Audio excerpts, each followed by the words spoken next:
Los expertos en la materia llegan hasta tus oídos. El tema del día, a primera hora. 9:04, ya estamos listos para platicarles acerca de nuestro tema del día, que está, créanme que imperdible, porque bueno, vamos a analizar lo que es la falta de sueño como factor de riesgo de diabetes. Está con nosotros la maestra Nancy Verónica Cabral Quirós. Ella cuenta con maestría en nutrición y alimentos y educadora terapéutica en diabetes. Nancy, muy buenos días, qué gusto que estés acá con nosotros. Al contrario, Freddy, muchas gracias por la invitación.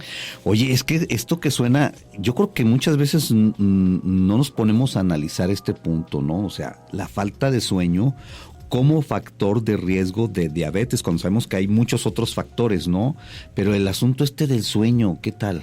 Sí, la verdad es que es bastante interesante. Te platico un poquito que las guías de cuidado para la atención en diabetes nos dicen que ya el sueño es como el otro pilar, como estilo de vida saludable, es decir, lo pone al mismo nivel que la alimentación, que la actividad física, y el descanso o el buen sueño también es esa parte fundamental, porque si analizamos en las 24 horas del día, o sea, una tercera parte del día lo dedicamos a dormir. Entonces, ¿cómo se relaciona justamente tanto la calidad como cantidad y el tiempo también en el momento que dormimos? Es fundamental para el desarrollar o prevenir la diabetes. De hecho, últimos estudios también nos han dicho que, por ejemplo, el mal hábito de dormir o no dormir bien se asocia con hasta un 50% de riesgo de desarrollar diabetes. Entonces, de ahí la importancia de estar evaluando cómo estamos durmiendo y también qué factores actuales favorecen el que no tengamos un buen sueño. A ver, hablaste de 3 factores bien importantes: calidad, cantidad. Y en inglés se dice timing, que es como el momento que dormimos, es decir, si somos más madrugadores o si somos noctámbulos, que era un poco lo que platicábamos antes de entrar al aire. Ok, a ver, entonces me gustaría que nos platicaras así uno por uno, a ver, ¿cómo es que debiera de ser la calidad del sueño? Esta medición es un tanto subjetiva. Hablando de calidad, se refiere como a la autopercepción que tenemos de dormir bien. De esas veces que dices, ay, me eché un sueñito y qué rico dormí, ¿no? Porque te sentiste relajado, te sentiste al momento que despertaste ya estás con mayor energía. ¿Pero estás hablando de un sueñito, de una siesta o de la noche? De la noche. De la noche, sí. Pero de esas veces que dices, ay, qué rico dormí hoy. ¿Por qué? Porque no te levantaste durante la noche, sentiste que también descansaste. Entonces, cuando hablamos de calidad del sueño, te digo, como tal, no hay una medida exacta, pero sí es una medida subjetiva. Es decir, ¿qué tanto te sientes que descansaste? A ver, yo te pregunto, ahorita que hablaste de que no te levantaste en la noche, habemos personas, me incluyo, que luego si nos levantamos a medianoche, por así decirlo, porque tuviste ganas de hacer pipí o lo que tú quieras, ¿no? Y luego nos cuesta mucho trabajo otra vez conciliar el sueño. O sea, yo a veces sí digo, cuando voy a cenar, a veces digo, no, híjole, se me hace que ni el vaso de leche me voy a tomar. Claro. Para no tener que levantarme a medianoche, porque luego me cuesta trabajo otra vez conciliar el sueño. El sueño, es correcto. De hecho, es importante conocer cómo se comporta el sueño. El sueño tiene 5 fases. Cada una se denomina como no REM y el sueño REM. Entonces, las primeras 4 justamente nos hablan de cuánto te tardas, por ejemplo, en dormir. Es decir, desde que tú te vas a la cama, en realidad no tendrían que pasar más de 20 minutos para que tú cayeras dormido. Que de aquí en lo que alcanzamos como un sueño profundo, pues pasas por una etapa de sueño ligero, en donde apenas el cuerpo se está preparando justamente para este descanso y este sueño reparador. El sueño también es muy importante porque tiene una función reparadora, regenerativa y de crecimiento de las células. A veces pensamos que el momento en que dormimos, el cuerpo no está haciendo nada y en realidad está haciendo un montón de trabajo que no hace cuando estamos despiertos. Entonces, lo que tú me comentas respecto a por qué a veces me cuesta tanto trabajo dormir, tendríamos que evaluarlo de manera global. Es decir, antes de dormir, ¿qué estás haciendo tú? Por ejemplo, el que tengas una alimentación muy copiosa por la noche o muy pesada, seguramente hasta por fisiología, por anatomía, te va a costar trabajo dormir. ¿Por qué? Porque si comiste una comida muy voluminosa, pues se va a estar como regresando y seguramente vas a tener reflujo. La hidratación, por ejemplo, si tomas mucha agua antes de ir a dormir, pues seguramente también te van a dar ganas de ir al baño y entonces cortas esos ciclos de sueño, esas etapas que te platicaba. O sea, cuando nosotros nos dormimos no es que inmediatamente caigas en un sueño profundo, sino que el cuerpo se va preparando y que también metabólicamente se van secretando ciertas sustancias que favorecen o no favorecen Fíjate, descanso. Ahorita me acordé de que la gente que se hidrata o se está hidratando durante la noche. Mi papá es diabético y yo recuerdo que él diario por la noche, o sea, se lleva un vaso grande de agua, pero luego me doy cuenta porque luego de repente bueno, cuando estábamos en casa veía que prendía la luz, pero de repente a mí sí me llamaba la atención que prendía esa luz y afectaba mi sueño también, por supuesto, claro. Hasta 8 o 10 veces durante la noche y yo decía, bueno, este hombre ¿a qué horas duerme?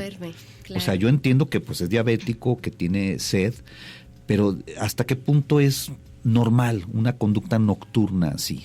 Okay. Idealmente no tendríamos que levantarnos a ir al baño. A lo mejor una vez podríamos considerarlo. Y deja que se le levantara al baño, no, o sea, prendía la luz para tomar agua, la volvía a apagar y al rato otra vez hacía lo mismo. Claro, ahí justamente estamos hablando de qué tan buena es nuestra higiene del sueño.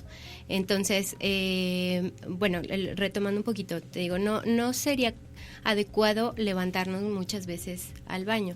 Ahí tal vez el control de su glucosa está elevado, que lo hace orinar por las noches, le llamamos nocturia.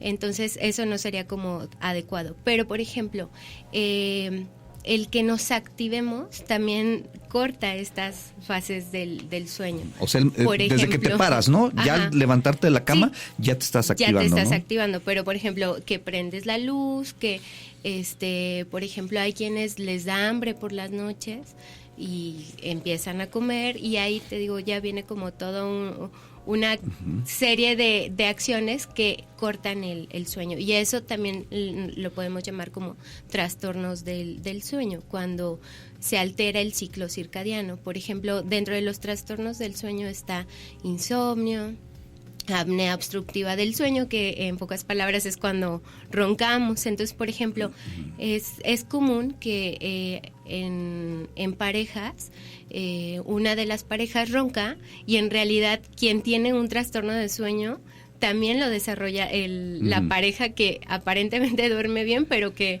no, su pareja no la deja dormir. Y suele suceder, es que yo no ronco. Yo no tú dices, ronco. No, tú sí roncas. Claro, exacto. No te das cuenta. ¿Pero es normal que ronquemos o no? No, ese es lo que llamamos Porque luego hay quien apnea. dice, es que si está roncando es que está en un sueño profundo.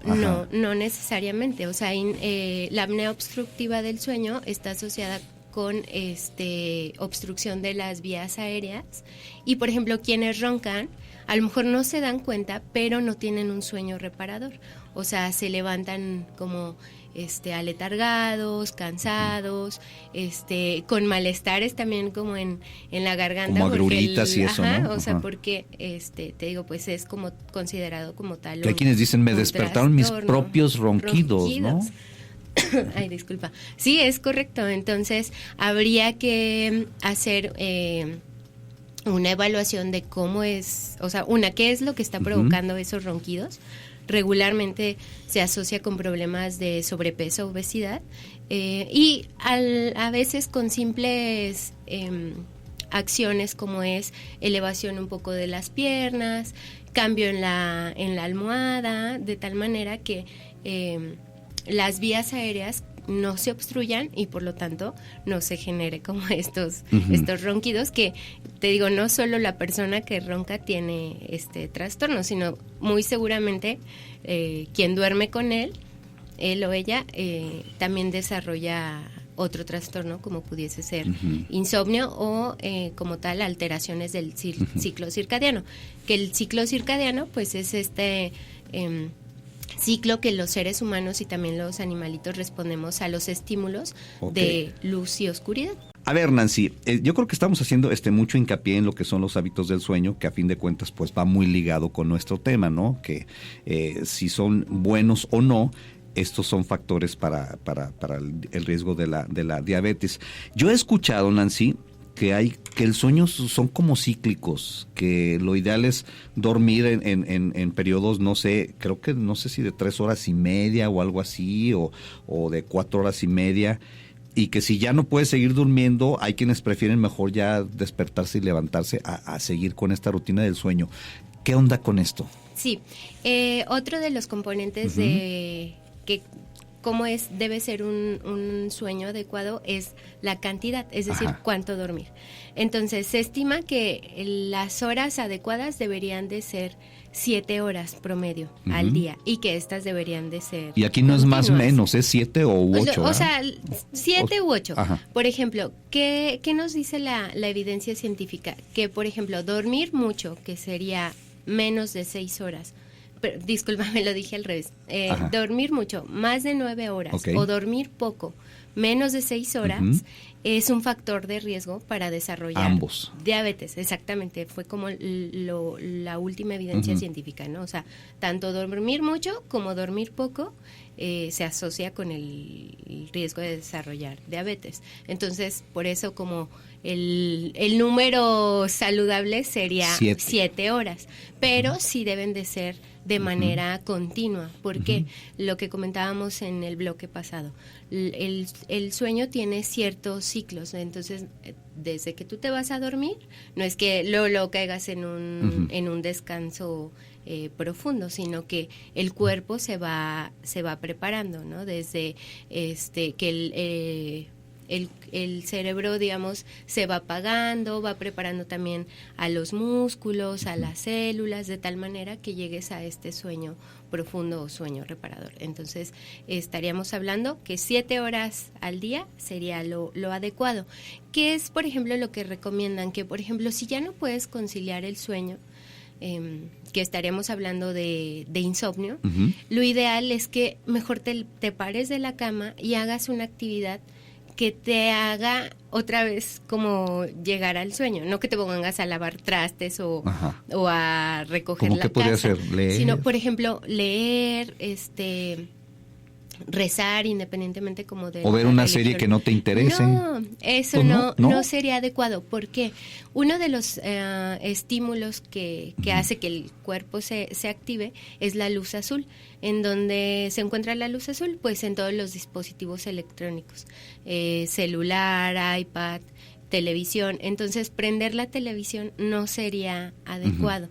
En todo caso, por ejemplo, escuchar música relajante, no que te pongas a escuchar como a tu artista favorito, sino algo que te ayude otra vez como a conciliar el sueño. Entonces, sí, la recomendación sería, si no puedes dormir, levántate, haz otra actividad que te digamos, fomente este sueño, y si de plano no, entonces habría que ver qué otros factores o por qué no estás durmiendo, ya sea que estás ansioso, cenaste mucho y no puedes dormir, entonces si se repite, entonces habría que evaluar.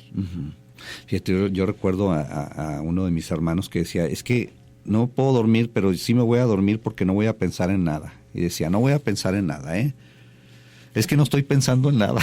Es que estás pensando. Es que estás pensando, ¿no? Y estás preocupado de no estar pensando. Entonces, o sea, sí, digamos, el momento de ir a dormir es para descansar. Y, por ejemplo, previo a irte a dormir, pues sí sería como preparar tu cuerpo, desde ponerte la pijama, cenar al menos 2 horas antes, dejar los dispositivos electrónicos un rato antes, ¿no? 2 horas Fíjate, antes igual. ¿Por qué? Porque el cuerpo se queda activado, ¿no? Nuestras neuronas igual siguen pensando. Y hay tanta gente que lo último que hace es ver el celular, lo apaga y se va a dormir. Y se va a dormir relativamente, porque a lo mejor tarda un tiempo en conciliar el sueño. A veces el que tengamos los dispositivos cercanos tampoco favorece el sueño, porque se emiten ondas electromagnéticas que de alguna manera también interfieren en nuestro sueño reparador. Bien, Nancy, ¿y qué pasa con nuestro cuerpo entonces? Que si tenemos esas rutinas de sueño que no son las adecuadas, o sea, podemos llegar a contraer la diabetes. Sí. ¿Qué es lo que está asociado? Bueno, el sueño se regula por el hipotálamo, que digamos también favorece la secreción de ciertas hormonas. Una es el cortisol y la hormona del crecimiento, y la otra es la melatonina, que estas son contrarias. Es decir, el cortisol y la hormona de crecimiento lo que hacen es activar a nuestro cuerpo, y que estas atienden a estímulos del ciclo circadiano, lo que platicábamos. El que haya luz hace que éstas se activen, y cuando, como las gallinitas se esconde el sol, entonces las gallinitas también se van a dormir, y es cuando se empieza a secretar, disminuye la secreción de cortisol y hormona de crecimiento, y incrementa la melatonina. Entonces, por ejemplo, la falta de sueño lo que hace es que se alteran como esta secreción hormonal, y también se producen o se secretan ciertas sustancias inflamatorias, y que esto tiene como consecuencia la alteración metabólica en el metabolismo, de la glucosa, de los hidratos de carbono, y que genera resistencia a la insulina. Y la resistencia a la insulina es como el paso previo para desarrollar diabetes. Entonces, justamente, como decían las abuelitas, bueno, ¿dormimos como los pollitos? Pues sí, deberíamos de seguir ese patrón de sueño conforme al ciclo circadiano. Entonces, en resumen, básicamente cuando no dormimos bien, hay una alteración en estas vías, y además se secretan sustancias proinflamatorias que se transforman en desórdenes metabólicos. Bien, oye, ¿y se puede establecer como que hubiera una cadena así, falta de sueño, y luego metemos el término obesidad, y luego el término diabetes? Sí, no de manera como consecuente tal cual, pero por ejemplo, hablando nuevamente de hormonas, también hay otras hormonas que influyen en el apetito, que está la leptina y la grelina. Entonces, por ejemplo, la leptina lo que hace es que nos da saciedad, y la grelina lo que hace es que te da hambre. Entonces, por ejemplo, cuando hay falta de sueño, hay un incremento en la grelina, es decir, te da más hambre, y un decremento en la leptina, es decir, no te llenas. Entonces, regularmente, por ejemplo, cuando se altera el ciclo circadiano, también hay una alteración del apetito, y ya sea como que tendamos a comer de noche, o que a lo largo del día también comemos más. No sé si a ti te ha pasado que, por ejemplo, cuando duermes mal, comes más, pero buscas ciertos alimentos, buscas cosas dulces o cosas que te hagan como activarte. ¿Por qué? Porque también hay un desajuste en el patrón alimentario respecto con las hormonas. Oye, ¿y se vale, Nancy, que quienes están durmiendo a lo mejor 5 horas o menos de 5 horas, se vale el que trates de compensar durante el día con alguna siesta? Pudiese ser, pero, por ejemplo, nuevamente, el por qué estás durmiendo 5 horas. Si no puedes modificar eso, entonces se habla de siestas, pero las siestas no deben de ser más de 20 minutos. ¿Por qué? Porque otra vez se altera el ciclo circadiano, y por lo tanto, si duermes mucho por las tardes o intentas recuperar esa deuda de sueño, muy probablemente no vas a poder dormir a la hora que te toca dormir. Ahí se vuelve como un círculo vicioso, ¿no? Vicioso, o sea, porque ya dormiste más durante el día y en la noche tienes menos sueño, por decir, ¿no? Ajá, es correcto. Entonces, te digo, sería evaluar por qué estás durmiendo 5 horas y si no, pues hacer pequeñas siestas, solo una siesta, digamos, por día. Oye, ¿y cómo deben ser los hábitos del sueño ya cuando ya tienes la diabetes? ¿Hay alguna diferencia entre alguien que la tiene y alguien que no? No, en realidad todos deberíamos vivir como si tuviéramos diabetes, es decir, comer bien, alimentarnos bien y dormir bien. Pero, por ejemplo, está documentado que luego en personas que tienen diabetes hay otros trastornos como la apnea obstructiva de sueño, el insomnio, el síndrome de piernas inquietas, o también cuando ya hay complicaciones por la diabetes, la neuropatía lo que hace es que les dan muchos dolores en sus piernas. Entonces, en realidad no es exclusiva de la diabetes, en realidad la higiene del sueño tendría que ser en todos. Bien, entonces, a ver, como que en resumen, ya resumiendo para evitar que este asunto de la falta de sueño sea un riesgo para la diabetes, ¿cómo debe ser, así ya en resumen, la higiene del sueño? Sí, podríamos resumirlo como en algunos tips antes de irnos a dormir. El primero es alimentación adecuada, ¿no? Y es evitar alimentos muy cargados, es decir, muy grasosos o en volúmenes muy grandes para que no haya como una interferencia en la digestión con los alimentos. El cenar 2 horas antes de irte a dormir. Actualmente evitar el uso de dispositivos que tengan luz azul, como decíamos, televisión, tablets o teléfonos celulares.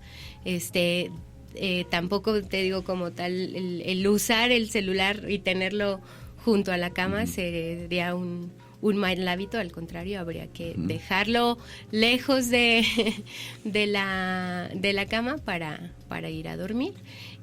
También el espacio en el que dormimos es muy importante. Debe ser ventilado, es decir, que ni muy frío ni muy caliente. Tener cortinas blackout o que impidan el paso de la luz, porque acuérdate que el sueño responde al ciclo circadiano. Entonces, si hay estímulos de luz, también se va a cortar como el bien dormir. Entonces, también preferentemente tener un cuarto oscuro a la hora de ir a dormir. Usar luz cálida en vez de luz blanca, porque otra vez la luz blanca estimula el sistema nervioso y corta con el ciclo del sueño. Y finalmente, pues ropa adecuada, tanto te digo la pijama, duerme como tú quieras, pero que duermas cómodo. Y también idealmente tener ropa de cama de algodón para que ni sudes ni pases frío. Entonces adecuar el espacio es muy importante. Perfecto. Oye, pues muy bien. Nancy Verónica Cabral Quirós, ¿dónde te encontramos? Pues me pueden encontrar en mi consulta privada. Los espero en Melchor Ocampo 309. Por ahí también estoy en redes sociales como nutrióloga Nancy Cabral, tanto Facebook como Instagram. Entonces, pues por ahí compartiendo todo sobre diabetes. Un gusto platicar contigo. Queda la invitación abierta para otra ocasión, ¿eh? Gracias, Freddy.